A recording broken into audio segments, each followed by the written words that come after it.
মুসলিম সমাজের বাবা মায়ের ছেলে সন্তানের আমার আপনার সবার এটা এইম হয়ে গেছে, যেটা আল্লাহর নবী বলছে ওটার উল্টাটা করো। আল্লাহ তাআলা মানুষকে, মুহাম্মদ সাল্লাল্লাহু আলাইহি ওয়াসাল্লাম বলছে দাড়ি রাখো, এরা কাটে। বলছে টাকনুর উপরে প্যান্ট বড়, এরা নিচে পরে। এখন নায়কেরা দাড়ি রাখে, এরা দাড়ি রাখে। আল্লাহ তাআলা বলছে হালাল খাও, এরা সবসময় হারামের প্রতি ঝুঁকে থাকে। ইসলাম যত কিছু আদেশ করছে, মুসলমানদের বর্তমানে কাজ হয়ে গেছে সবকিছুর বিরুদ্ধাচরণ করা। ওয়াল্লাহি যদি শুকর খাওয়া হালাল হতো, কেউ শুকর খেত না, গরু খেত সবাই। যদি মদ খাওয়া হালাল হতো, এই মুসলমানরা মদের প্রতি এত আকৃষ্ট থাকতো না, সবাই পানির প্রতি থাকতো আকৃষ্ট।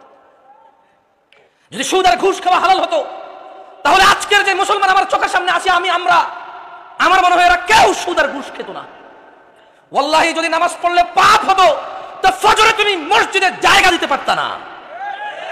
গান শুনলে পাপ হয়, কনসার্টে জায়গা হয় না। গান শুনলে পাপ হয়, কনসার্টে জায়গা হয় না। সিনেমা দেখলে পাপ হয়, ইন্টারনেটে মিলিয়ন বিলিয়ন ভিউ হয় ওইটার।